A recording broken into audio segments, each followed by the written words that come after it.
এসেছে রমজান সবাই ইবাদতে মশগুল হও, লুফে নাও বরকত সবাই, লুফে নাও বরকত সবাই, 30 দিনের মেহমান। আলহামদুলিল্লাহি রাব্বিল আলামিন ওয়াসসালাতু ওয়াসসালামু আলা সাইয়্যিদিল মুরসালিন, আম্মা বা'দ, ফাআউযু বিল্লাহি মিনাশ শাইতানির রাজিম, বিসমিল্লাহির রহমানির রহিম। আসসালাতু ওয়াসসালামু আলাইকা ইয়া রাসূলুল্লাহ ওয়া আলা আলিকা ওয়া আসহাবিকা ইয়া হাবিবাল্লাহ।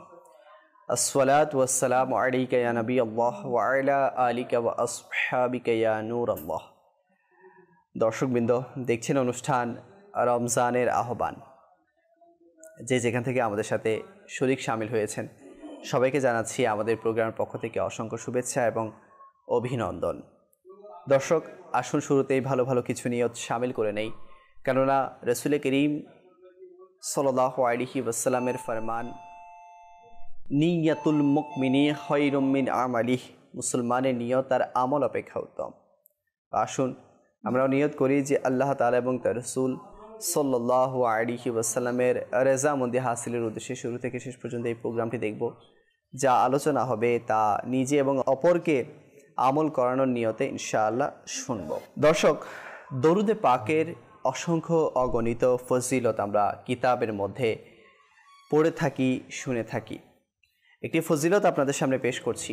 প্রিয় আকা মক্কি মাদানী মুস্তাফা হুজুর নূর সাল্লাল্লাহু তাআলা আলাইহি ওয়া আলিহি ওয়াসাল্লামের রহমতপূর্ণ বাণী হচ্ছে, কিয়ামতের দিন তোমাদের মধ্য থেকে ওই ব্যক্তি আমার নিকটতম হবে যে দুনিয়াতে আমার প্রতি বেশি পরিমাণে দরুদে পাক পাঠ করবে।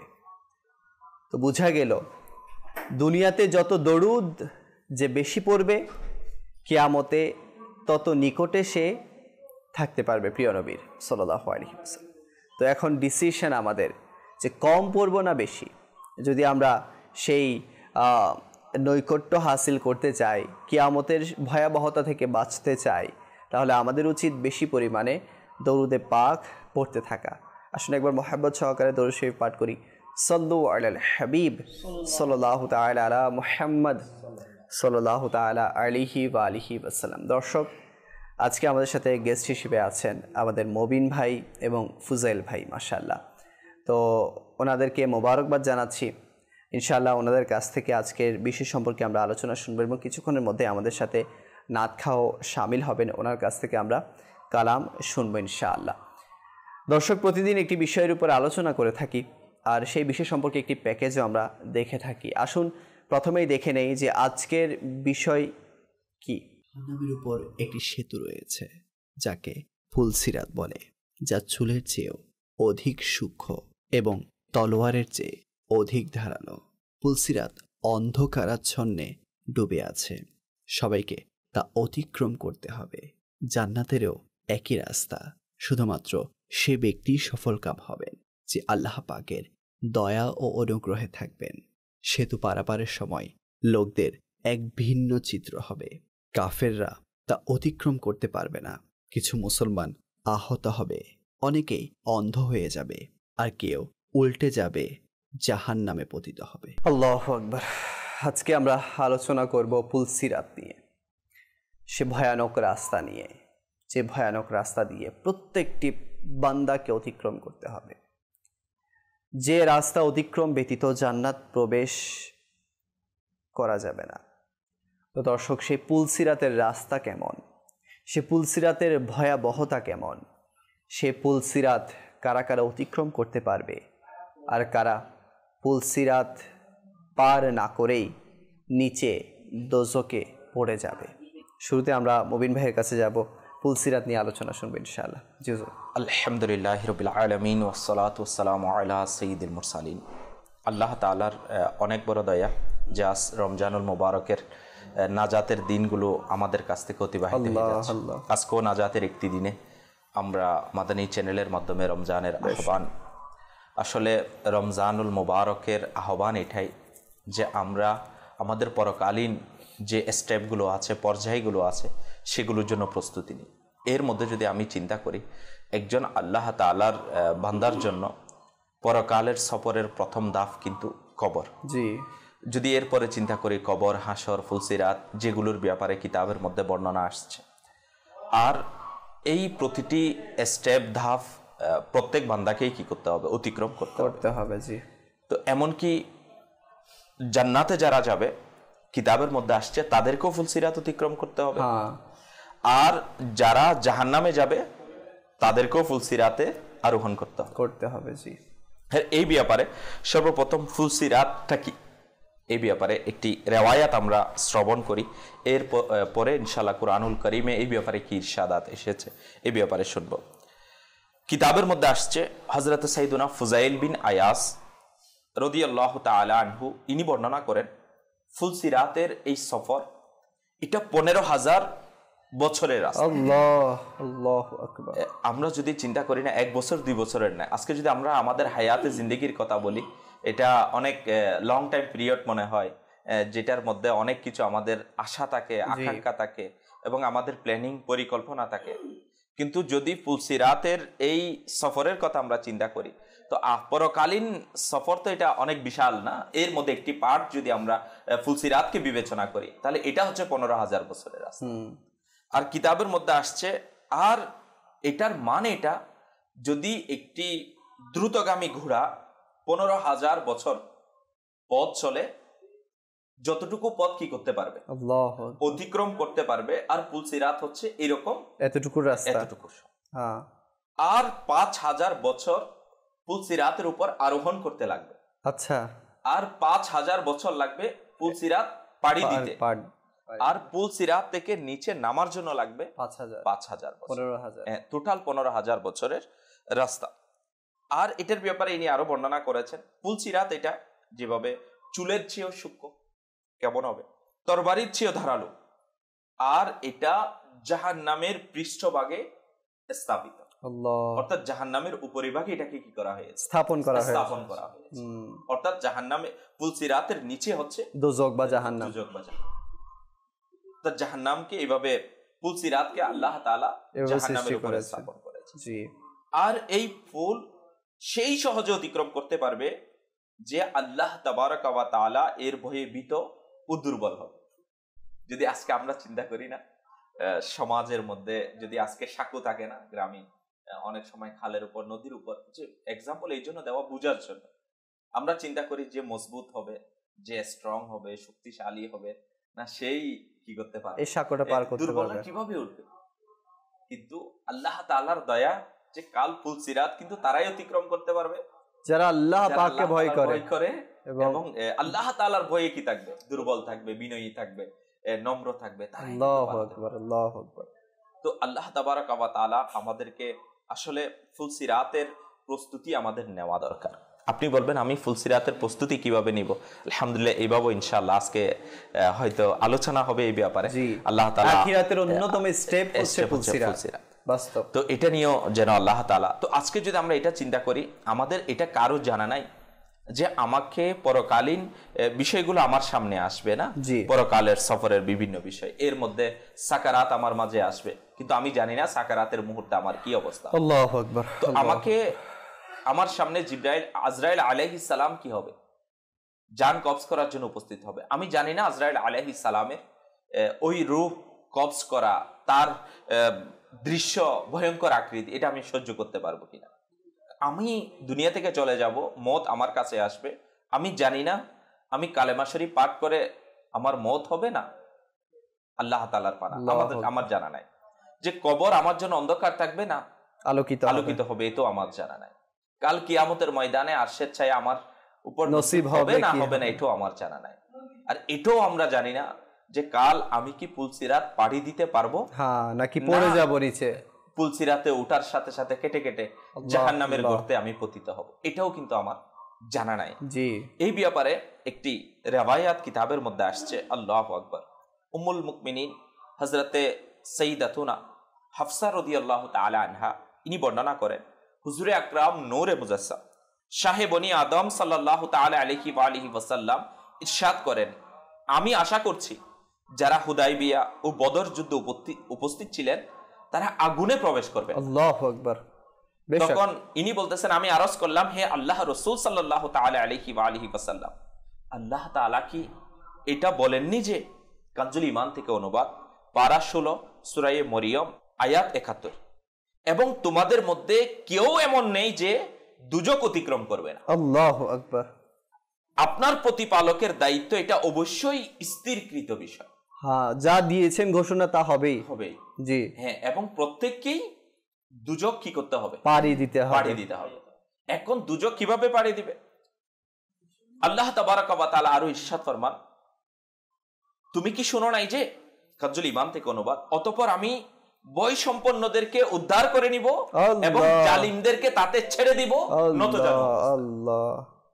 আর এভাবে যদি আমরা চিন্তা করি, আর প্রত্যেক ব্যক্তিকে কি করতে হবে? পুলসিরাত পাড়ি দিতে হবে, দুজক অতিক্রম করতে হবে। কিভাবে?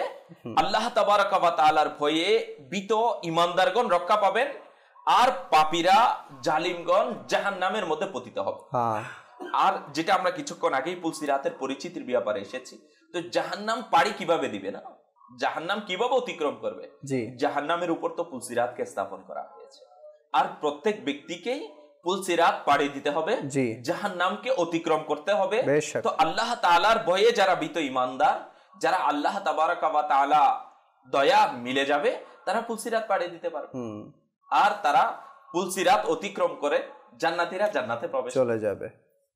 তো আর এটা হচ্ছে আমাদের বড়ই চিন্তার বিষয়। তো কিন্তু আমাদের জন্য এটা কঠিন ব্যাপার। হাই হাই, তারপর আমাদের কাছে বিন্দু পরিমাণ পুলসিরাতের ব্যাপারে সজাগ হওয়া, জাগ্রত হওয়া, যে নিজের অনুভূতিকে জাগ্রত করা, যে আমাকে তো পুলসিরাত অতিক্রম করতে হবে, এর জন্য আমার তৈরি কি, আমি প্রস্তুতি কি নিয়েছি। তো আলহামদুলিল্লাহ জাবাজাল রমজানুল মুবারক কিন্তু আমাদেরকে এদিকেই আহ্বান করে, নাজাতের দিনগুলো আমাকে আপনাকে জাহান্নাম থেকে আল্লাহ তাআলার দয়ায় নাজাত মিলবে।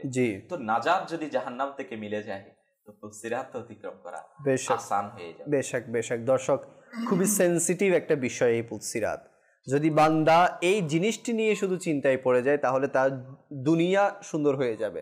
যখন বান্দা পুলসিরাত নিয়ে শুধু চিন্তা করবে যে কিভাবে আমি পাড়ি দিব, এখানে খুব সুন্দরভাবে এক্সপ্লেইন করেছেন আমাদের মুবিন ভাই যে আল্লাহ তাআলার ভয়ে যারা দুনিয়াতে বিনয়ী হবে, আল্লাহ পাকের ভয়ে যারা দুর্বল হবে, তারাই এই পুলসিরাতের পথকে অতিক্রম করতে পারবে। চিন্তা করুন না, আজকে একটি ভর দুপুরে রোদের সময়, এখন তো গ্রীষ্মকাল না, প্রায় গরমের সময় এখন আমাদের দেশে বিরাজমান।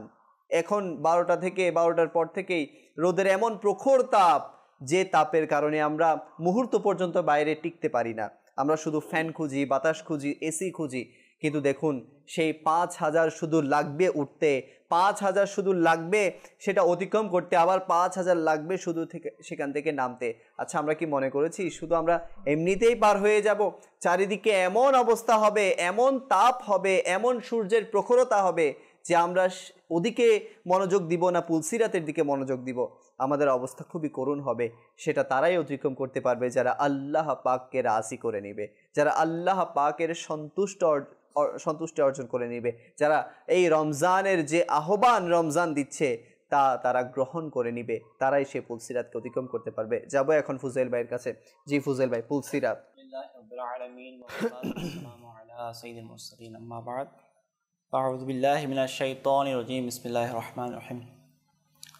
পুলসিরাতের বিষয়টা আমরা ছোটবেলা থেকেই শুনে আসছি যে পুলসিরাত একটা পুল, একটা ব্রিজ যেটা অতিক্রম করতে হবে। জি।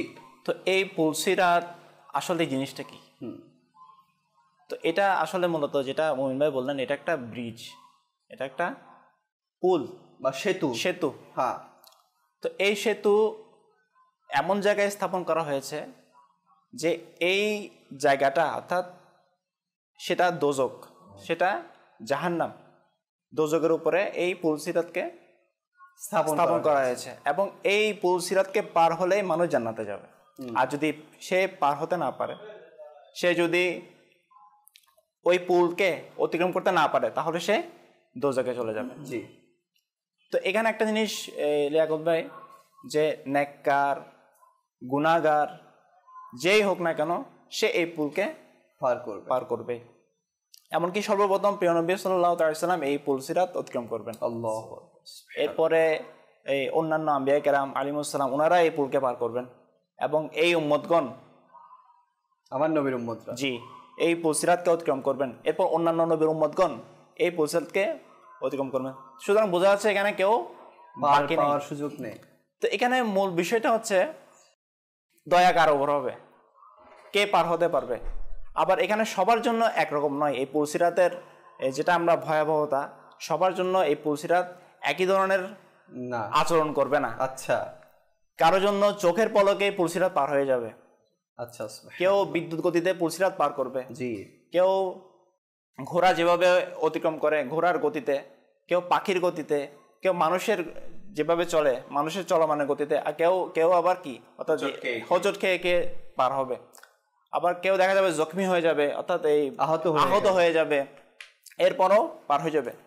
আবার অনেকে এমন হবে যে দরুদ শরীফ কাজে এসে যাবে, দরুদ শরীফ ওই দরুদে পাক যা প্রিয় নবী সাল্লাল্লাহু আলাইহি ওয়াসাল্লাম সে পাঠ করতো, ওই দরুদ শরীফ বেশে তাকে দাঁড় করিয়ে দেবে পুলসিরাতের উপরে। এটা ভাবে হাদিস শরীফে বর্ণনা করা আছে, ওই দরুদে পাকের বরকতে সে পুলসিরাত পার করে সূরা হাদীদ এর 12 নং আয়াতে আল্লাহ তাআলা ইরশাদ করেন, এই তরজমাটা আমি পড়ছি কানজুল ইমান থেকে অনুবাদ। যেদিন আপনি ইমানদার পুরুষগণ ও ইমানদার নারীদেরকে দেখবেন যে তাদের আলো রয়েছে তাদের সম্মুখে ও তাদের ডানে ছোটাছুটি করছে। জি, অর্থাৎ এখানে আল্লাহ পাকের দয়া যার উপর হবে তাকে এমন নূর দান করা হবে যে ওই নূরের বদলতে ওই নূরের দ্বারা সে পুলসিরাত অতিক্রম করতে পারবে। আল্লাহু আকবার, আল্লাহু আকবার। তো এখন আল্লাহ পাকের যে বিশেষ দয়া, যে যাকে নূর দান করা হবে, এখানে হাদিসে পাকের মধ্যে আসছে যে ব্যক্তি নামাজের হেফাজত করেছে তার জন্য কিয়ামতে নূর ও দলিল আল্লাহু আকবার এবং মুক্তি হবে। আর যে ব্যক্তি নামাজের হেফাজত করলো না তবে তার জন্য না নূর থাকবে আর না দলিল ও মুক্তি থাকবে। আর তাকে অর্থাৎ ওই বেনামাজিকে কিয়ামতের দিন কারুন ও ফেরাউন এবং হামান ও উবাই ইবনে খালাফের সাথে উঠানো হবে। অর্থাৎ বড় বড় কাফের যারা, এদের সাথে হাসর হবে মাআযাল্লাহ। তো এখানে দেখেন মূল বিষয় হচ্ছে এখানে আল্লাহ তাআলার দয়া এবং নেকিরও একটা বিষয় আছে এখানে, যে নামাজের হেফাজত করা, ফরজের হেফাজত করা, আল্লাহ তাআলার নাফরমানমূলক কাজ থেকে নিজেকে বিরত থাকা। যে কারণ নামাজ ছাড়া মানুষ মুসলমান কোনো কাজের না। জি না, তো নামাজের হেফাজত করতে হবে। মুসলমানের অন্যতম বৈশিষ্ট্য হচ্ছে সে নামাজি হবে। ঠিক তেমনি আরেকটি হাদিস শরীফে আবু দাউদ শরীফে এসেছে যে অন্ধকারে মসজিদের দিকে গমনকারীকে, আচ্ছা, যে অন্ধকারে মসজিদের দিকে যায় কিয়ামত দিন পরিপূর্ণ নূরের সুসংবাদ তার জন্য। আল্লাহু আকবার। তো এই নূর তার কি কাজে আসবে? পুলসিরাত পারের কাজে। এই নূর শুধু পুলসিরাত পার হওয়ার জন্য না, কিয়ামতের অনেক এই কঠিন মুসিবতের সময়, যে কোনো সময় আল্লাহ তাআলা দয়া সেই নূর তার কাজে আসবে। আর এর চেয়ে অন্যতম একটি মুসিবত যেটা পুলসিরাত পার হওয়া, কেননা পুলসিরাত এটার মধ্যে বড় বড় আংটা রয়েছে, আগুনের লোহার বিভিন্ন কাঁটা রয়েছে, কাঁটাদার, যেটা যখন এই বান্দা পুলসিরাতকে পার করতে যাবে তখন এই আল্লাহ তাআলার এই দয়া করুক যাদের উপর আল্লাহ তাআলা নারাজ তাদেরকে আটকে ধরে ফেলবে। তো অনেকে সেখান থেকে ছুটতে পারবে না, সে জাহান্নামে পতিত হবে। তো এই আসলে বিষয়টা খুব সেনসিটিভ বিষয়, যে এখানে এটা এমন বিষয় যে যারা আসলে নেককার ছিল, পরহেজগার ছিল, বিশেষ করে সাহাবায়ে কেরামরা কান্না করতেন।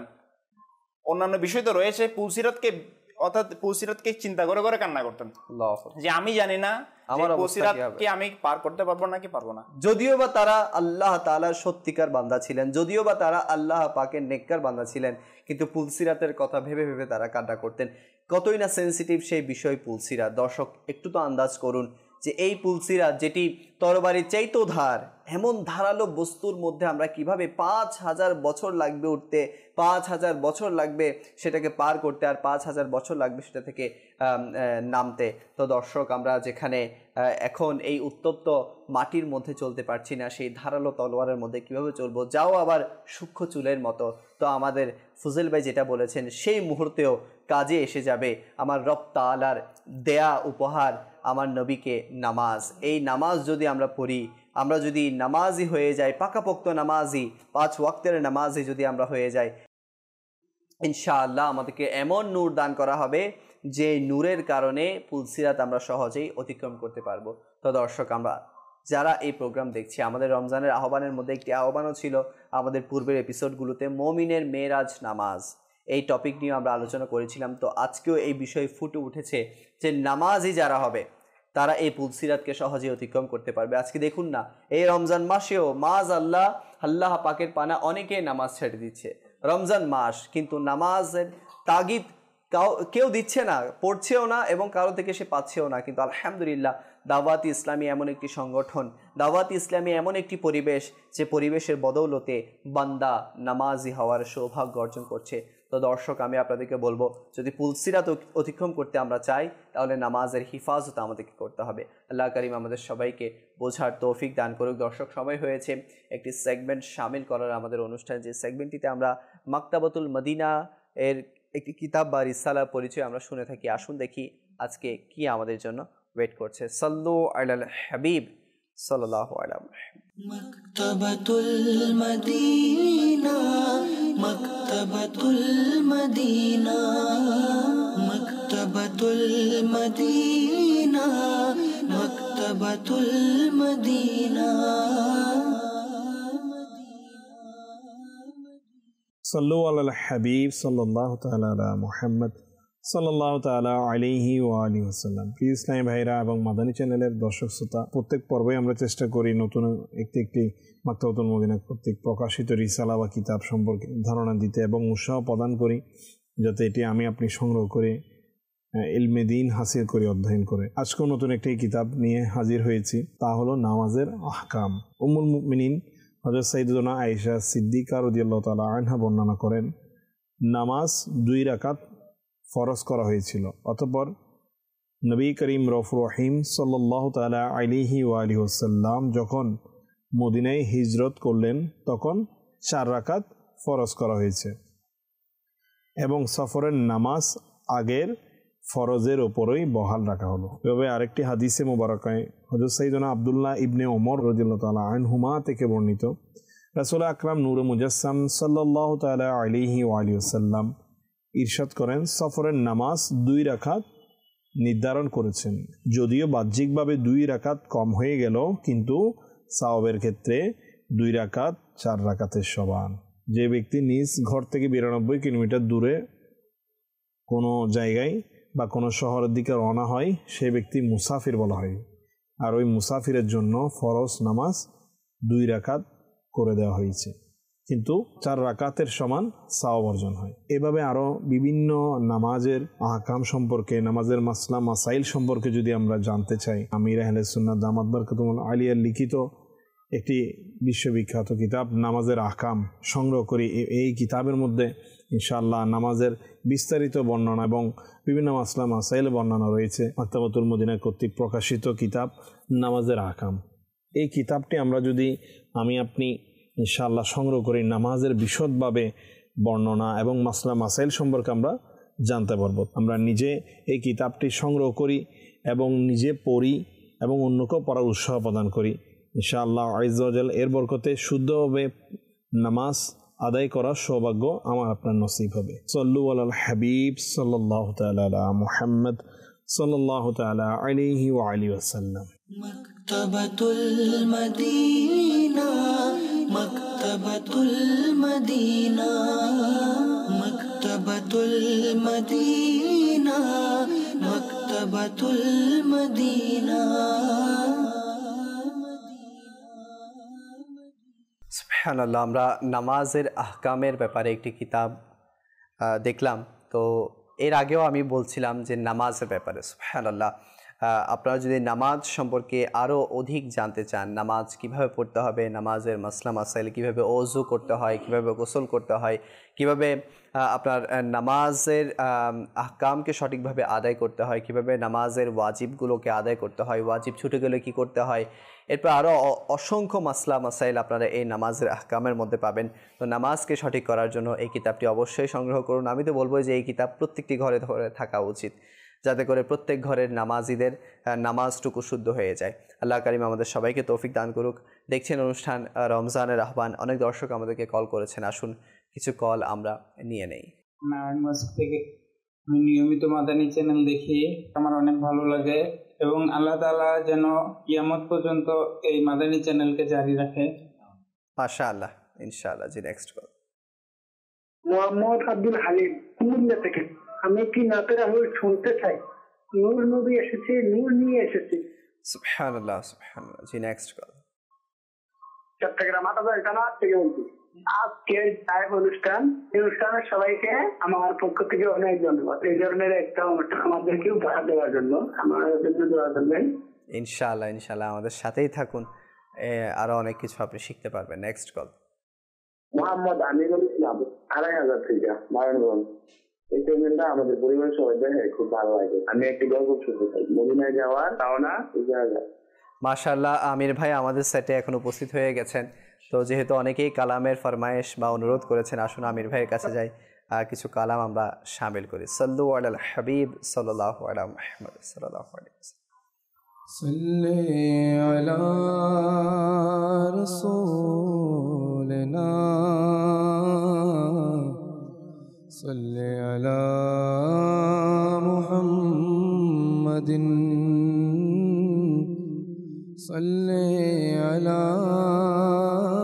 শাফিঈনা সাল্লি আলা মুহাম্মাদিন। কবে দেখব তোমায় হে রাসূল, কবে ধন্য হবে আকীদায়। কবে দেখব তোমায় হে রাসূল, কবে ধন্য হবে আকীদায়। কবে ফুটবে আশার বাগে ফুল, কবে শান্ত হবে হৃদয়। কবে ফুটবে আশার বাগে ফুল, কবে শান্ত হবে হৃদয়। আমি নির্জনদার কবরে থাকব কেমন করে। আমি নির্জনদার কবরে একা থাকব কেমন করে। মুরে করতে তখন উদ্ধার, তুমি এসো দয়া করে। যদি পাই গো তোমার দর্শন, যদি পাই গো তোমার দর্শন, থাকবে না তো আর কোনো ভয়। কবে দেখব তোমায় হে রাসূল, কবে ধন্য হবে আকীদায়। আমি পাপী বড় অসহায়, তুমি বিনে আমি নিরুপায়। আমি পাপী বড় অসহায়, তুমি বিনে আমি নিরুপায়। দয়া করো তুমি আমায়, কেহ নাই যে মোরে দুনিয়ায়। আমি পাপী তুমি শাফি, আমি পাপী তুমি শাফি। আমি নিঃস্ব তুমি দয়াময়। কবে দেখব তোমায় হে রাসূল, কবে ধন্য হবে আকীদায়। কবে ফুটবে আশার বাগে ফুল, কবে শান্ত হবে হৃদয়। এই জীবনের ইতি টেনে যখন আসবে আধার নেমে, তুমি থেকো আমার সামনে,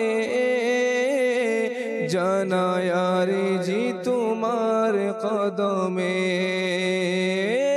এই জীবনের তিটে নে যখন আসবে আধার নেমে তুমি থেকো আমার সামনে জানাই আরজি তোমার কদমে ভুলে যাব আমি যত কষ্ট ভুলে যাব আমি যত কষ্ট থাকবে না আমার কোনো ভয় কবে দেখব তোমায় হে রাসূল কবে ধন্য হবে আঁখিদয় কবে ফুটবে আশার বাগে ফুল কবে শান্ত হবে হৃদয় কবে দেখব তোমায় হে রাসূল কবে ধন্য হবে আঁখিদয় কবে ফুটবে আশার বাগে ফুল কবে শান্ত হবে হৃদয়। সুবহানাল্লাহ সুবহানাল্লাহ। আল্লাহ তাআলা আমাদের সবাইকে প্রিয় মুস্তাফা সাল্লাল্লাহু আলাইহি ওয়াসাল্লামের জিয়ারত দ্বারা ধন্য করুক। দর্শক, আজকের বিষয় নেওয়া হয়েছে পুলসিরাত। অনেকটুকু আলোচনা আমরা শুনেছি, আবারও যাচ্ছে মবিন ভাইয়ের কাছে। জি হুজুর। মাশাআল্লাহ, আমরা নাতে মুস্তাফা শুনেছি। এখন আল্লাহ তাবারাকা ওয়া তাআলার দয়া যদি মিলে যায় আমরা ফুলসিরাত থেকে পার হওয়ার সৌভাগ্য নসিব হয়ে যাবে। আকা সাল্লাল্লাহু তাআলা আলাইহি ওয়া আলিহি ওয়াসাল্লাম এর সাদেকায় যেন আল্লাহ তাআলা আমাদের প্রত্যেককে আমাদের পরকালীন সফরের বিভিন্ন পর্যায়গুলোর জন্য প্রস্তুতি নেওয়ার তৌফিক নসিব হয়ে যায়। তো এর সাথে সাথে ইয়াহইয়াউল উলুমের চতুর্থ খণ্ডে একটি ঘটনা বর্ণনা করা হয়েছে ফুলসিরাতের অতিক্রম করার ব্যাপারে। একবার হযরতে সাইয়্যিদুনা উমর বিন আব্দুল আজিজ রাদিয়াল্লাহু তাআলা আনহু এর এক দাসী তার খিদমতে এসে আরজ করলেন, হুজুর, আমি আজ রাতে স্বপ্নে দেখলাম জাহান্নামকে প্রজ্বলিত করা হয়েছে, জাহান্নামকে জ্বালানো হয়েছে, তার ঠিক উপরে ফুলসিরাতকে স্থাপন করা হয়েছে। এরই মধ্যে উমাইয়া খলিফাদেরকে উপস্থিত করা হলো। সর্বপ্রথম খলিফা আব্দুল মালিক বিন মারওয়ানকে ফুলসিরাত অতিক্রম করার জন্য নির্দেশ দেওয়া হলো।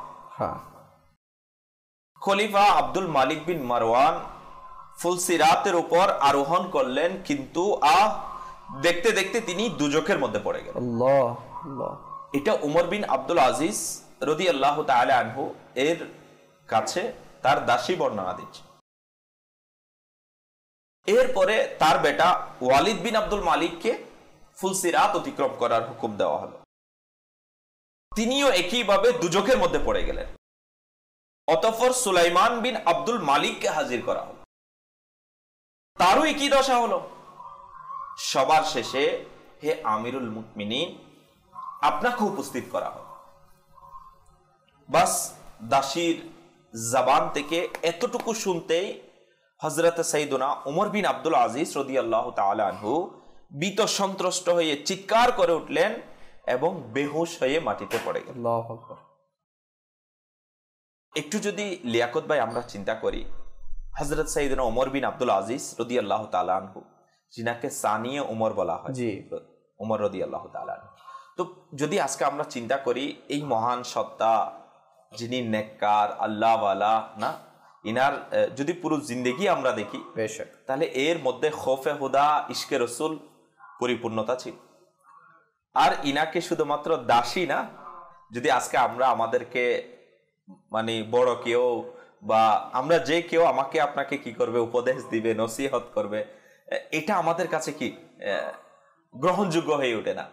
অনেক সময় সেটাকে আমরা গুরুত্বই দিই না। কিন্তু উমর বিন আব্দুল আজিজ রাদিয়াল্লাহু তাআলা আনহু এই মহান সত্তা আল্লাহ তাবারাকা ওয়া তাআলা কেমন শান ও আসমত দিয়েছেন, কেমন নম্রতা, কেমন বিনয়ী ইনার মধ্যে আল্লাহ তাআলা দান করেছেন, যে দাসী বর্ণনা দিচ্ছেন আর বেহুশ হয়ে, আল্লাহু আকবার। যে পুলসিরাতের ব্যাপারে দাসী বলছে, আর এদিকে ইনি কি মালিক বেহুশ হয়ে যাচ্ছে। হ্যাঁ, বেহুশ হয়ে যাচ্ছে। এরপরে ওই দাসী উচ্চস্বরে বলতে লাগলো, হে আমিরুল মুকমিনিন, শুনুন শুনুন, কুদাস জাওয়াজাল্লাহর শপথ, আমি দেখলাম আপনি সহি সালামতে ফুলসিরাত পার হয়ে গেলেন। আল্লাহু আকবার, আল্লাহু আকবার। কিন্তু হযরতে উমর বিন আব্দুল আজিজ রাদিয়াল্লাহু তাআলা আনহু ফুলসিরাতের ভয়ে বেহুশ অবস্থায় তখন ইনার হাত পা এদিক সেদিক মারছিল। আল্লাহ তাআলার রহমত তাদের উপর বর্ষিত হোক, আমিন আমিন। এবং তাদের সাদকায় আমাদের গুনাহ সমূহের ক্ষমা হোক। যদি আমরা এটা চিন্তা করি, নবী ছাড়া অন্য কারো স্বপ্ন শরীয়তের কি নয়, দলিল নয়। অতঃপর তারপরও আমরা দেখলাম যে হযরত সাইয়েদনা ওমর বিন আব্দুল আজিজ রাদিয়াল্লাহু তাআলা আনহু এর হৃদয়ে ফুলসিরাত অতিক্রমের বিষয়টি কি রকম ভয়ের ছিল। যদিও বা আমি মানে হযরত সাইয়েদনা ওমর বিন আব্দুল আজিজ রাহমাতুল্লাহি তাআলা আলাইহির ইবাদতের কেমন যৌক শখ ছিল, এর পরেও উনি ফুলসিরাতের ব্যাপারে ভয়, ফুলসিরাত অতিক্রম করার ব্যাপারে। আল্লাহু আকবার। আর বাস্তবিক পক্ষে কিন্তু এটাই যে ফুলসিরাতের ব্যাপারটি বড়ই নাজুক। জি। এবং ফুলসিরাত এটা তো আমরা শুনেছি চুলের চেয়েও সূক্ষ্ম হবে এবং তরবারির চেয়েও ধারালো হবে, আর যা জাহান্নামের পৃষ্ঠভাগে অবস্থিত। খুদার কসম, এটি একটি জটিল ও কঠিন স্তর যা প্রত্যেক ব্যক্তিকে কি অতিক্রম করতে হবে। যদি এরপর আমরা চিন্তা করি আরেকটি বর্ণনায় নসিহতের জন্য হযরত সাইয়েদনা হাসান বসরি রাহমাতুল্লাহি তাআলা আলাইহি বড়ই সুন্দর ইরশাদ করেছেন যে এক নওজোয়ান ব্যক্তিকে হযরত সাইয়েদনা হাসান বসরি রাহমাতুল্লাহি তাআলা আলাইহি হাসতে দেখলেন। যে ওই নওজোয়ান হাসতেছে, তখন ইনি ফরমালেন, হে যুবক, তুমি কি ফুলসিরাত অতিক্রম করেছ? যে তুমি যে ফুলসিরাত অতিক্রম করেছ যে তুমি হাসছ? আরজ করলেন, না, আমি তো ফুলসিরাত অতিক্রম করিনি। তখন তিনি ফরমালেন, হে যুবক, তুমি কি এটা জানো যে তুমি জান্নাতে যাবে না জাহান্নামে যাবে? আল্লাহু আকবার। ওই যুবক আরজ করলো, আমি তো জানি না। অতঃপর তিনি ফরমালেন, তাহলে তুমি কিভাবে হাসছো? যে তোমার সম্মুখে রয়েছে জটিল ও কঠিন বিপদসমূহ, আর এগুলো থেকে নাজাত পাওয়ার তোমার কোনো জ্ঞানই নেই, তোমার কাছে জানাও নাই তুমি যে এখান থেকে নাজাত পাবে কি পাবে না, আর তুমি কি ফুলসিরাত অতিক্রম করতে পারবে কি পারবে না এটাও তোমার কাছে জানা নাই, তাহলে তুমি কোন সুখে হাসছো? এটা শ্রবণ করার পর ওই যুবক এতই লজ্জিত হলো যে কেউ কোনোদিন আর তাকে হাসতে দেখে। তাহলে আল্লাহ ওয়ালাদের নসিহত কেমন হয়ে থাকে, ইনাদের উপদেশগুলো কেমন হয়ে থাকে, নজর কেমন হয়ে। কিন্তু আমাদের জন্য বড়ই আফসোস, আজকে আমরা কতই বয়ান শুনছি, মাদানী চ্যানেলে শুনছি, জুমার দিন উলামায়ে আহলে সুন্নাত থেকে শুনছি, ইজতিমার মধ্যে শুনছি।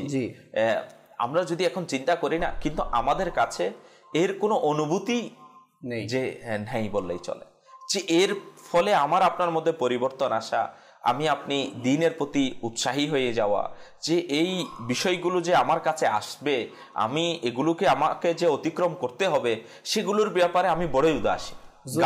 কথা শোনা যায় যে মানুষকে যখন নসিহত করা হয়, যেমন হাসান বসরি রাহমাতুল্লাহি তাআলা আলাইহির ওয়াকিয়া ঘটনা আপনি আমাদেরকে শোনালেন, যে কোনো আল্লাহর ওলি যখন কোনো বান্দাকে নসিহত করতেন, তারা সেটা লজ্জাবোধ করতেন এবং সেটা থেকে তারা শিক্ষা গ্রহণ করতেন এবং তওবা করে নিতেন এবং তাদের অবস্থা পরিবর্তন হয়ে যেত।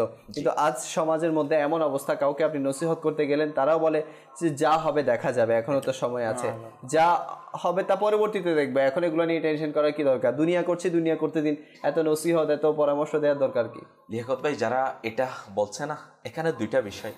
যদি একটা বিষয় আমি দুনিয়াবি ব্যাপারে চিন্তা করি, অর্থাৎ সে যদি এটা বলতো না যে কাল আমার ব্যবসা, যে আজকে দোকান খুলতে হবে, যে এটা তো বলে না যে আজকে বন্ধ থাক, কাল দেখা যাবে, জি না, এক মাস পরে দেখা যাবে। আজকে বেসিক্যালি যদি রমজানুল মুবারকে চিন্তা করা হয় না, যে রমজানুল মুবারক যে ব্যবসায়ীদের ব্যবসা ব্যবসাকে বন্ধ করতে চায় না, মুহূর্ত বন্ধ করতে চাচ্ছে না, যে এমনকি আল্লাহ তাআলার পানা তারাবির নামাজ, যেটা খতম তারাবি আমাদের সমাজের মধ্যে চলতেছে, অনেকে ফরজ রোজা রাখে না, আল্লাহ তাআলার পানা যে তারাবি পড়বে, তো যে আমি কিভাবে খতমটা শেষ হয়ে যাবে। একদিন আমি মোটরসাইকেলে করে যাচ্ছিলাম, যে যিনি চালক ছিলেন না, ইনি বলতেছেন, জিজ্ঞেস করতেছেন, হুজুর, যে তারাবির নামাজ কি না পড়লে গুনাহগার হব? যে আমি তো খতম শেষ করে ফেলেছি। জি, কি করে ফেলেছি? খতম শেষ হয়ে গেছে আমার। খতম মানে কিভাবে? তারাবির মাধ্যমে 15 দিনে হোক 14 দিনে হোক, যেভাবে আমি তো এটা শেষ করে ফেলেছি। তো আজকে তারাবির নামাজ, আজকে কি আমাকে তারাবির নামাজ পড়তে হবে? আল্লাহু আকবার। তো মানে এখন ওনাকে তো ধরেন বুঝাইলাম যে অবশ্যই, কি যেহেতু আমি না পড়লে আমি কি হব? গুনাহগার হব, যেটা আমার আপনার জন্য কি। আর ইনাকে এটাও মানে বোঝানোর চেষ্টা করা হয়েছে যে আমি রমজানুল মুবারকের এই তারাবি এখন যে 20 রাকাত পড়ার কি পাচ্ছি, সুযোগ পাচ্ছি, এটা কি আমি অন্য মাসে পাবো না? চাইলেও আমি, ঈদের মাস চলে আসছে, আমি চাইলেও তো পারবো না যে আমার আল্লাহ তাআলা আমার উপর দয়া করছে এই মাসে পড়ার সুযোগটা দিছে। যদি আমরা এটা চিন্তা করি, আমি যেটা বুঝাতে চেয়েছিলাম যে আজকে বর্তমানে ব্যবসায়ীরা এইভাবে কি করতেছে না, নিজেকে ব্যবসার প্রতি এটা বলছে না যে আমি ইবাদতকে কি করতেছে, মানে আমি খতম তো পরে নিয়েছি, আমি এখন কি খুঁজে নেই কোথায় 6 দিনে হচ্ছে, কোথায় 5 দিনে হচ্ছে। আল্লাহ তাআলার পানা, আমি কি তারাবি তো 5 দিনের জন্য না, কিন্তু আফসোস সে কিসের জন্য করছে? এটা তার ব্যবসার জন্য। এটা বলে নাই যে আমি তারাবি আদায় করে নি, পরে দেখা যাবে কি হয়, কিন্তু এটা কিন্তু সেই ব্যাপারে আসে নাই। আর এটা কয়দিনের জন্য? যদি এর হায়াতে জিন্দেগি, আমার আপনার হায়াতে জিন্দেগি আমি আপনি ক্যালকুলেশন করি 60 থেকে 65 ইয়ার্স না, এভারেজ এজ যদি আমরা চিন্তা করি, তো এটার জন্য যদি সে পরে দেখা যাবে এটা চিন্তা করছে না, মানে পরে কি হবে আমি দেখবো, এটা যে যখন হবে তখন দেখা যাবে, যখন আমার ব্যবসা খুলবো তখন দেখা যাবে, আমার ইনকাম হোক আর না হোক, আমাকে তো এখন থেকে এটা নিয়ে যদি এখন চিন্তা করে, তাহলে যেটা শুধুমাত্র ফুল সিরাতের কথা আজকে আসছে, বাকি স্টেপগুলোর কথা আসে নাই, হাশরের ময়দানের কথা আসে নাই। বলা হচ্ছে যে 3 দিন, কিয়ামতের দিন, এমন 3টা দিন হবে যে 3 দিন আল্লাহ তাআলা বান্দার উপর রহমতের দৃষ্টি দিবে না। আর ওই 3 দিনের মধ্যে একটা দিন হবে 50,000 বছরের সমান। আমি আপনাকে 50 বছরের কথা বলছি না, আমি আপনাকে এটা বলছি না যে আমি আপনার 500 বছরের কথা বলছি না, যে একটা দিন 50,000 বছরের যদি সমান হয়, তাহলে 3 দিনের ওইটার কি হালত হবে, ওইদিকে গেলাম না। যদি আজকে শুধু পুলসিরাতের ব্যাপারে বলা হয় যে 15,000 বছরের রাস্তা, যে 15,000 বছরের রাস্তা, তাহলে আমি 60 থেকে 65 বছরেরটাকে নিয়েছি এমন ভাবে, মানে কঠিন ভাবে নিয়েছি, আমার অনুভূতির মধ্যে আছে, অলসতা করছি না, গাফলতি নাই, দেখা যাবে এটা বলছি না, যে আমি শুধু এটাই বলছি যে আমাকে সিরিয়াসলি এটা নিতে হচ্ছে। তো আর যেটা 15,000 বছরের রাস্তা আমাকে অতিক্রম করতে হবে, আর আমি বলছি এটা দেখা যাবে, তখন কিভাবে দেখা যাবে? আর আমি 60 থেকে 65 বছরেরটা আমি ইজিলি নিতে পারতেছি না, ইজিলি আমি আপনি কভার করতে পারতেছি না, এটাকে কামিয়াব করার জন্য, এটাকে সাকসেস করার জন্য আমার টেনশন করছি, এত টেনশন। আর যেটা 15,000 বছরের রাস্তা, এটার জন্য আমার টেনশন কেমন হওয়া যায়? আর সামান্য যদি একদিনের পরীক্ষাও থাকে না, যে রাত ঘুম যাচ্ছি না আমরা, মানে কাল পরীক্ষা হবে, আজ রাত ঘুম যাচ্ছে না, যে দিন আমি আপনি পরিশ্রমের মধ্যে, কেন কাল তো আমাকে পরীক্ষার মধ্যে কি হতে হবে, কামিয়াব হতে হবে। তো আর ওইটার ব্যাপারে বলছি আমার তখন দেখা যাবে। তো আল্লাহ তাআলার পানা। আর এক্ষেত্রে কিন্তু আরেকটা বিষয় এটাও আছে, আমি তো এটা বোঝার জন্য আমি উদাহরণ পেশ করলাম, এটাও বিষয় আছে, যদি কেউ আল্লাহ তাআলার পানা যে আখিরাতের বিষয়গুলো নিয়ে, আল্লাহ তাআলার পক্ষ থেকে যে ফরমানে মুবারাকাগুলো আছে, বিধানগুলো এসেছে, আল্লাহ রাসূলের ব্যাপারে যে ইরশাদাতগুলো এসেছে, যেমন ফুলসিরাতের ভয়াবহতার ব্যাপারে, জাহান্নামের আযাবের ব্যাপারে, কিয়ামতের কঠিন পরিস্থিতির ব্যাপারে, আর আমি যদি এটাকে আল্লাহ তাআলার পানা হালকা মনে করে এটা বলি, না দেখা যাবে। যদি এটাকে আমি হালকা ভাবে নিই, আল্লাহ তাআলার পানা, এটা তো আমার ইমানের খতরা, এটা তো কোনো মুসলমান এটাকে কি হালকা ভাবতে পারবে না, আর এটা হালকা ভাবার কি নয়, বিষয় নয়। তো আমি আসলে কঠিন ভাবে, উলামায়ে কিরাম তো ফরমাবে, তো আমি শুধুমাত্র বোঝার জন্য এটা কি করা বলা, যে এটা আমাদের জন্য বড়ই দুর্ভাগ্যের বিষয়, বড়ই আমি আপনি হতভাগ্যের বিষয়, যে আমি এটাকে আল্লাহ তাআলার পানা হালকা ভাবে যদি কেউ নেয় না, তার ঈমান এর ব্যাপারে বড়ই কি খতরনাক বিষয় আছে। দর্শক খুবই সুন্দরভাবে আমাদেরকে বুঝালেন। আর একটু চিন্তা করুন না, যদি আমরা দেখা যাবে, যেটা বলে থাকি যে পরবর্তীতে দেখা যাবে, এখন টাইম নেই এত যে আপনাদের পরামর্শ গ্রহণ করার। আসলে মানুষ এখন অনেক ইসলামী ভাইরা বুঝাইও মানুষদেরকে, যারা নামাজ পড়ে না, যারা আখিরাত মুখী না, শুধু দুনিয়া নিয়ে থাকে, তাদেরকে যখন একটা কথা হচ্ছে, দেখুন আপনাকে একটা জিনিস বোঝানো হচ্ছে, এমন তো না যে আপনার কোনো কিছু কেড়ে নেওয়া হচ্ছে, আপনার সম্পদকে হরণ করা হচ্ছে, আপনাকে আখিরাতের জন্য ফিকিরের ব্যাপারে পরামর্শ দেওয়া হচ্ছে। আর সেটাও যদি আপনি বলেন যে যা হবে দেখা যাবে, পরবর্তীতে দেখা যাবে, পড়ে গেলে কি দেখা যাবে, তখন দেখা যাবে, তো আমি জাহান্নামের আযাবে জ্বলবো, কি দেখা যাবে, আমি আল্লাহ তাআলার পানা, এখানে তো ঘুষ আমার দেওয়ার উপর আযাব সিস্টেম চলতে আছে, থাকবে, কি দেখা যাবে? এখানে তো ঘুষ দেওয়ার সিস্টেম আছে, ওখানে কি? ওখানে তো নাই, তো কি কোনো দেখা system যাবে নাই, এখানে? জি। তো ইনি মানে উনি যে এত মানে আমরা যে এমন স্পর্ধা নিয়ে বলছি যে দেখা যাবে, কার সাথে কথাটা বলছি জি কার সাথে কথা বলছি, মানে কি নিয়ে আমরা কোন সেন্সে কথাটা বলছি যে দেখা যাবে? মাওলার সাথে কি দেখবেন আপনি? আল্লাহ তাআলা যদি মাজ আল্লাহ ঘোষণা করে দেয় যে আমি জাহান্নামী বা অমুক জাহান্নামী, কি দেখা যাবে বলুন? কি দেখা যাবে? আমার তখন করার কিছুই থাকবে না, কিছুই নাই। ওই আপনার নিগরানি সূরা ফরমানা, মানে যে দেখা যাবে, কি দেখবেন আপনি? এটাই দেখবেন যে আপনি জাহান্নামে কেটে কেটে নিক্ষিপ্ত হয়ে যাচ্ছেন, এটা দেখবেন। আপনি ফুলসিরাত পার হবেন, এখানে কি দেখবেন? জি, যদি আপনি আল্লাহ তাআলার পানা, তখন তো আমার আপনার এই কঠিন হালত না, এটা আমি আপনি কিভাবে এটাকে বরদাস্ত করব? এটা তো আমার সহ্যের বাইরে চলে যাবে।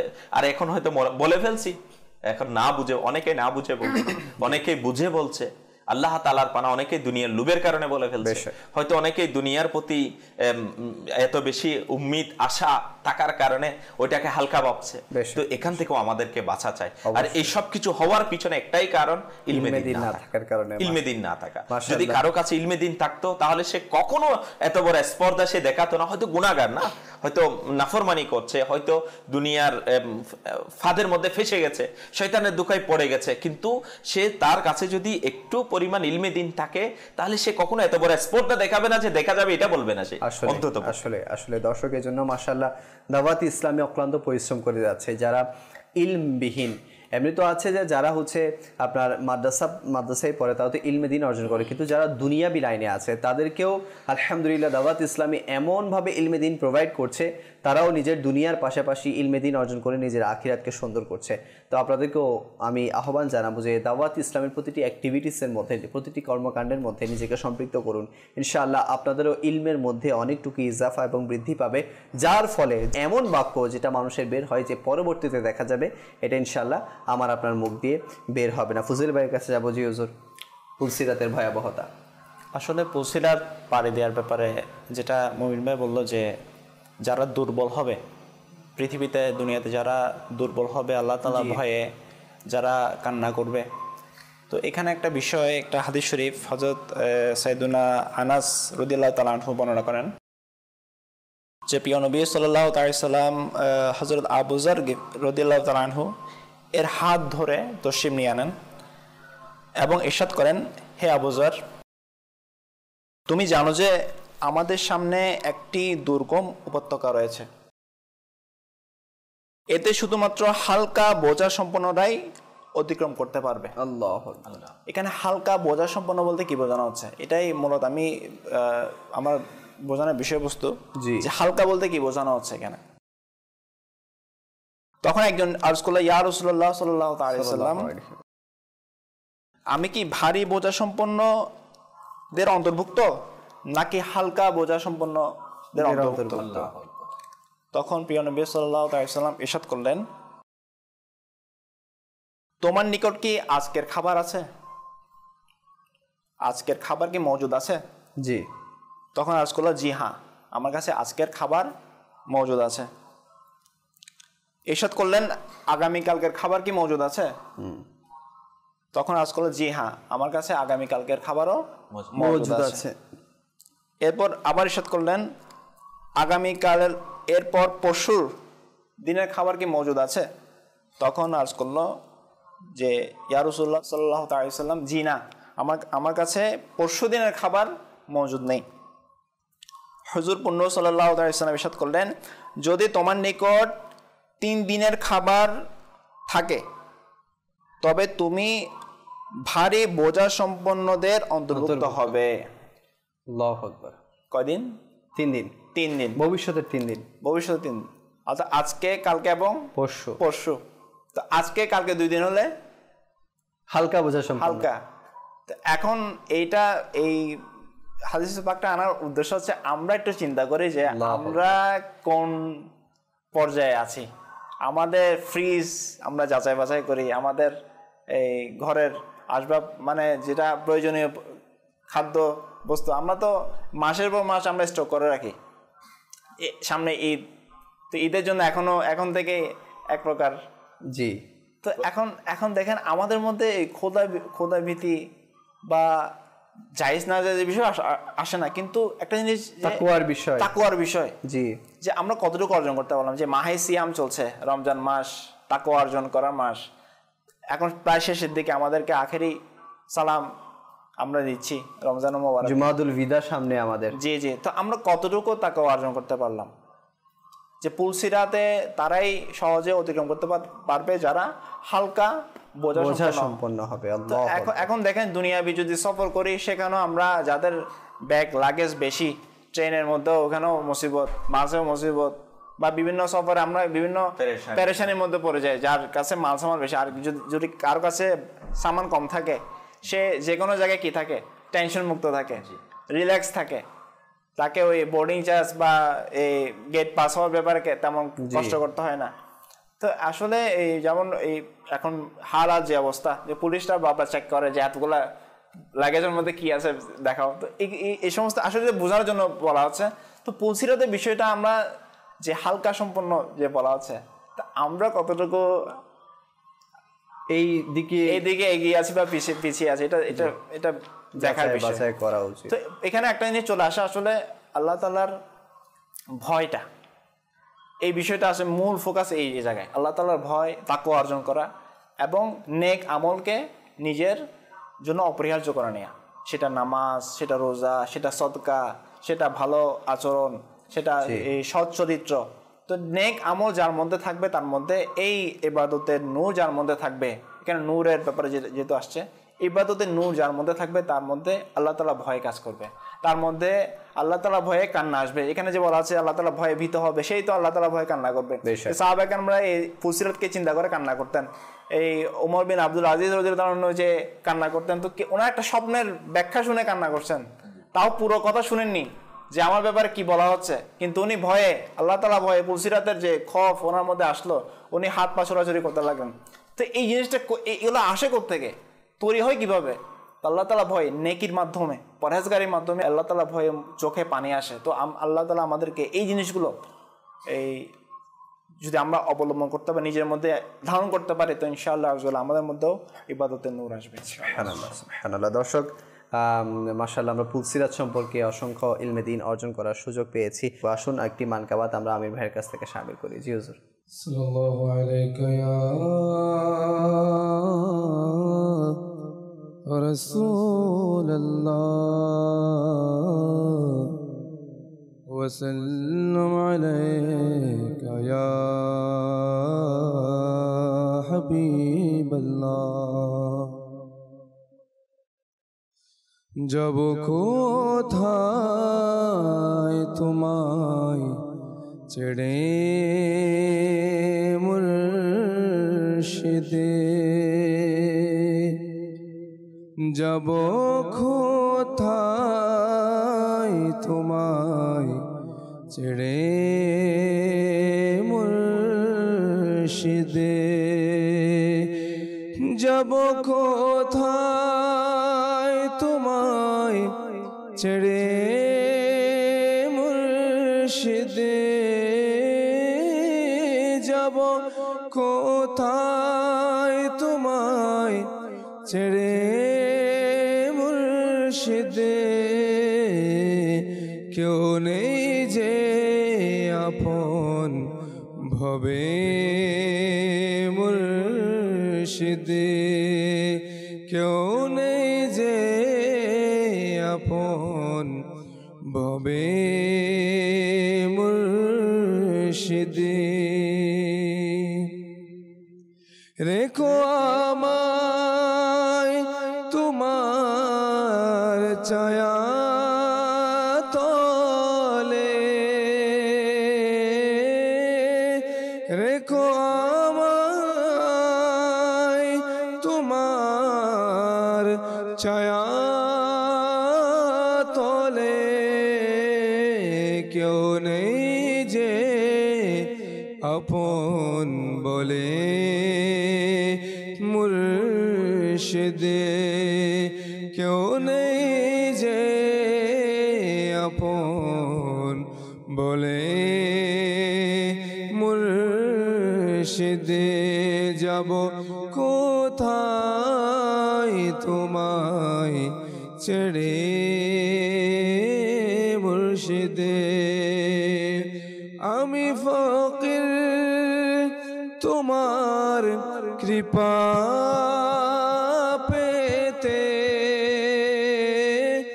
আমি ফকির তোমার কৃপা পেতে আছি আশায় তোমার দারে মুর্শিদে আছি আশায় তোমার দারে মুর্শিদে জীবনের শেষ ক্ষণে যেন মুর্শিদে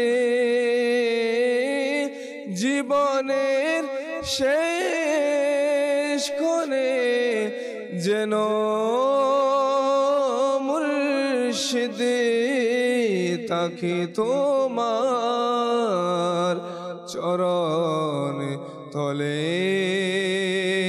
মুর্শিদে থাকি তোমার চরণ তলে মুর্শিদে যাব কোথায় তোমায় ছেড়ে মুর্শিদে কেউ নেই যে আপন ভবে মুর্শিদে। সুবহানাল্লাহ সুবহানাল্লাহ। আসলেই আপন আপন পীর ও মুর্শিদের দরবার ছেড়ে কি কোথায় যাবে বলুন? কোন সাহারা আর আছে পীর ও মুর্শিদের দরবার ছাড়া? যে পীর ও মুর্শিদ আমাদেরকে আপন করেছে, যে পীর ও মুর্শিদ পুলসিরাতের জেহেন দিয়েছে, যে পীর ও মুর্শিদ আখিরাতের ফিকির দিয়েছে, যে পীর ও মুর্শিদ কবর হাসরের চিন্তা দিয়েছে, যে পীর ও মুর্শিদ আমলি জিন্দেগি গ্রহণ করার তৌফিক দিয়েছে, যে পীর ও মুর্শিদ আমাদেরকে আমাদের নসলকে বাঁচিয়েছে, আমাদের ঈমানকে বাঁচিয়েছে, তো সেই পীর ও মুর্শিদের জিকিরও আলোচনা করব না তো কার জিকিরও আলোচনা করব? তার গোলামি করব না তো কার গোলামি করব? আল্লাহ করিম আমাদের সবাইকে আত্মারের গোলামি করার, আত্মারের পেছনে পেছনে নিজের জীবনকে অতিবাহিত করার সেই তৌফিক দান করুক। ইনশাআল্লাহ আমরা আত্মারের সদকায় ইনশাআল্লাহ আমরা বেড়া পার তো হবে আত্মারের পেছনে পেছনে আমরা পুলসিরাতকে পার করে জান্নাতে প্রবেশ করবো ইনশাআল্লাহ।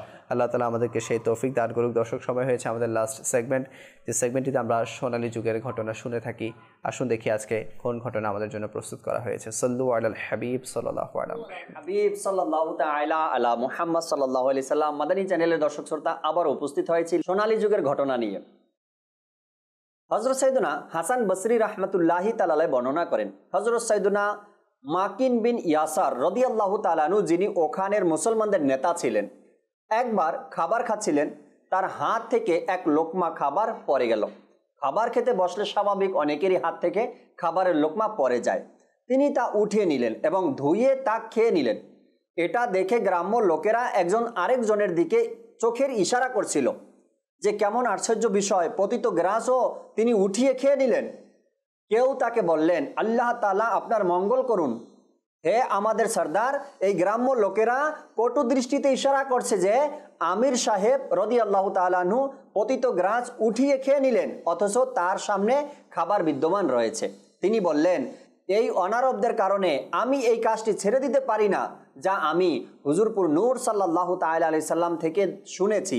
আমরা একে অপরকে নির্দেশ দিতাম যে পতিত গ্রাস উঠিয়ে পরিষ্কার করে খেয়ে নিন, শয়তানের জন্য ছেড়ে দিবে না।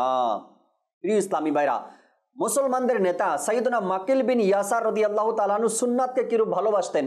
তিনি রাদিয়াল্লাহু তাআলা আনহু অনারবদের ইশারায় বিন্দু পরিমাণ তোয়াক্কা করলেন না এবং স্বাভাবিকভাবে সুন্নাতের উপর আমল করতেই রইলেন। আজকাল কিছু মানুষকে দেখা যায়, যদি খাবার পড়ে যায় সেটা তুলে খেতে লজ্জা পায়, আর আমাদের সেই মুসলমানদের সর্দার তিনি এত মানুষের মধ্যে আমির হওয়ার পরেও তারপরেও তিনি পরে যাওয়া খাবার তুলে খেলেন এবং সুন্নাতের পরিচয় দিলেন যে নবী করিম সাল্লাল্লাহু আলাইহি সাল্লামের সুন্নাতকে আমি ত্যাগ করতে পারবো না।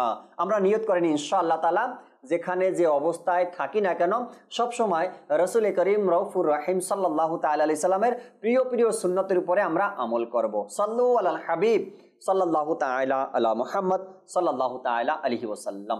আসলে আমরা জাকির ভাই থেকে খুবই সুন্দর সোনালী যুগের একটি ঘটনা শুনলাম। আল্লাহ পাক আমাদের সবাইকে আমল করার তৌফিক দান করুক। দর্শক, আলোচনা করছিলাম পুলসিরাত নিয়ে। যে মুমিন ভাই, সময়ও প্রায় আর কিছুক্ষণ আছে। পুলসিরাত নিয়ে যদি বলতে হয়, এক সাহাবী রাসূল রাদিয়াল্লাহু তাআলা আনহু এর পুলসিরাত অতিক্রম করার ব্যাপারে নিজের কান্না করা, এটার প্রতি ভীত হওয়া, কিন্তু আজ এগুলো আমাদের মাঝে নাই বললেই চলে। কিন্তু সাহাবাই কেরামদের মাঝে কেমন জজবা ছিল। হযরত সাইয়েদুনা আল্লামা জালালউদ্দিন সুয়ুতি শাফিঈ রাহমাতুল্লাহি তাআলা আলাইহি ইনি নকল করেছেন, হযরত সাইয়েদুনা আব্দুল্লাহ বিন রাওয়াহ রাদিয়াল্লাহু তাআলা আনহুকে একবার কান্না করতে দেখে তার সম্মানিতা স্ত্রী আরজ করলেন, কোন বিষয়টি আপনাকে এত কাঁদাচ্ছে? তিনি রাদিয়াল্লাহু তাআলা আনহু ফরমালেন, আমার স্মরণ পড়ছে মহান আল্লাহ তাআলার সেই বাণী যেটা পারা 16 সূরা মরিয়ম আয়াত 71, এবং তোমাদের মধ্যে কেউ এমন নেই যে দুজক অতিক্রম করবে। আপনার প্রতিপালকের দায়িত্বে এটা অবশ্যই স্ত্রীকৃত বিষয়, কিন্তু আমি জানি না, ইনি বলছেন, এই ভয়াবহ সংকট থেকে আমি নাজাত পাবো কিনা, এই জন্য আমি কান্না করছি। এইভাবে যদি আমাদের চিন্তার মধ্যে এটা আসতো যে আল্লাহ তাআলার এই ফরমানে মুবারাকা যে সবাইকেই জাহান্নাম কি করতে হবে, অতিক্রম করতে হবে, পুলসিরাত পাড়ি দিতে হবে, এগুলোর ব্যাপারে যখন সাহাবাই کرام এই আয়াতে মুবারাকাগুলো শুনতেন, ইনাদের কাছে এই ফরমানগুলো আসতো, তখন ইনাদের কাছে কান্না শুরু হয়ে যেত। ইনারা আল্লাহ তাআলার ভয়ে কান্না করা আরম্ভ করে দিতেন। এবং এটা কেমন কথা যে আজকে যদি আমাদের কাছে এই ধরনের কোনো বিষয় কিন্তু আমাদের কাছে বর্তমান সমাজে দুর্লভ বললেই চলে, যে আল্লাহ তাআলার ভয়ে কান্না করা, আল্লাহ তাবারাকা ওয়া তাআলা জাল্লার ফরমানগুলো শুনে খৌফে খুদা দিলের মধ্যে আসা, কিন্তু আল্লাহর ওলিদের মাঝে এটা ছিলেন। তো আজকে আমরা আল্লাহর ওলিদের তাজকিরা তো এই জন্যই করছি, নেক বান্দাগণের আলোচনা তো এই জন্যই করছি, তারা আল্লাহ তাআলাকে ভয় করতেন, তারা আল্লাহ রাসূলকে ভালোবাসতেন, এবং তারা এগুলোর প্রতি বড়ই সচেতন ছিলেন, উদাসীন ছিলেন না। আর এই ব্যাপারে যদি আমরা বলি, হযরত সাইয়েদুনা আবু মাইসারা বিন শুরাহবিল রাদিয়াল্লাহু তাআলা, ইনি একদা বিছানার মধ্যে আরাম করতে গেলেন, হঠাৎ তিনি অস্থির হয়ে বলতে লাগলেন, যদি আমার মা আমাকে জন্ম না দিতেন, যদি আমার মা আমাকে প্রসবই না করতেন। এটা শুনে তার মুহতারামা স্ত্রী রহিমাহুল্লাহ তাআলা আরজ করলেন, আপনি কেন এরকম বলছেন? তিনি ফরমালেন, নিঃসন্দেহে আল্লাহ তাআলা আমাদেরকে জাহান্নাম অতিক্রম করার খবর দিয়েছে।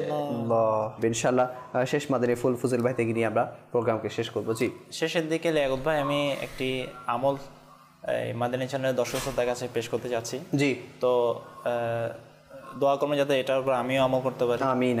তো এটা হচ্ছে, যে ব্যক্তি কোনো মুসলমানের সমস্যার সমাধান করলো, আল্লাহ পাক কিয়ামতের দিন পুলসিরাতে তার জন্য নূরের 2টি স্তর বানাবেন, আল্লাহু আকবার, আর তার আলোতে ওই একটি জগৎ আলোকিত হবে। আর যার পরিধি আল্লাহ পাক স্বয়ং ভালো জানেন।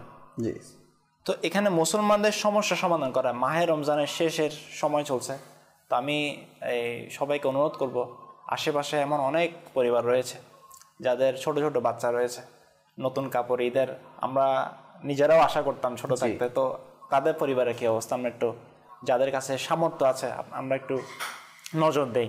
বিশেষ করে সদকায়ে ফিতর, যাকাত যাদের রয়েছে, আমরা 100% যাকাত, যারা হকদার রয়েছে তাদেরকে খুঁজে খুঁজে তাদের সমস্যা সমাধানের নিয়তে, যেমন দেখেন এখানে বিশেষ করে পুলসিরাতের ব্যাপার রয়েছে, যে ব্যক্তি মুসলমানের সমস্যা সমাধান করবে, আল্লাহ তাআলা পুলসিরাতে তার জন্য নূরের 2টি স্তর বানিয়ে দেবেন। তো এখানে অন্যান্য কিয়ামতের মুসিবতের কথা তো আছে, কিন্তু পুলসিরাতের ব্যাপারে বিশেষ করে বলা হয়েছে। তো আমরাও নিয়ত করে নিই, আমরা যাতে মুসলমানের সমস্যা না হয়ে যায়, আমরা নিজেরা যাতে মুসলমানের সমস্যা সমাধানকারী হয়, যতটুকু সম্ভব আমরা মুসলমানের জন্য সহজতা পয়দা করি, সহজতা সৃষ্টি করি।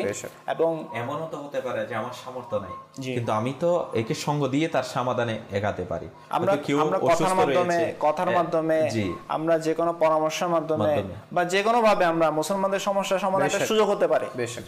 তো আমরা এই বিশেষ করে এই শেষের দিকে যেহেতু এই জাকাত, ফিতরা, নফল সদকা, নফল সদকা, এগুলো যারা প্রকৃত হকদার এদেরকে খুঁজে খুঁজে বের করে তাদের সমস্যা সমাধানের জন্য লেগে যায়। ইনশাআল্লাহ আযওয়াজাল্লাহ পুলসিরাতের জন্য আমাদের অনেক বড় একটা সামান হবে, সামান হয়ে যাবে। মাশাআল্লাহ, আজকে পুরো এপিসোড জুড়ে আমরা এটাও শুনেছি যে পুলসিরাত তারাই পার হবে যারা নামাজি হবে, পুলসিরাত তারাই পার করবে যারা দরুদে পাক পাঠকারী হবে, পুলসিরাত তারাই পারকারী হবে যারা মুসলমানের পেরেশানিকে দূর করবে। বাস আমরা যদি এগুলোর উপর আমলকারী হয়ে যাই, ইনশাআল্লাহ আমরাও পুলসিরাতের ভয়াবহতা থেকে নাজাত পেয়ে যাব। দর্শক, আজকে অনুষ্ঠান এতটুকুই। আগামীকাল আবার আপনাদের সাথে দেখা হবে ইনশাআল্লাহ। আপনাদের সুস্থতা কামনা করে এখানে শেষ করছি। সাল্লু আলাল হাবিব সাল্লাল্লাহু আলাইহি ওয়াসাল্লাম। এসেছে রমজান, সবাই ইবাদতে মশগুল হও, লুফে নাও বরকত সবাই, লুফে নাও বরকত সবাই, 30 দিনের মেহমান।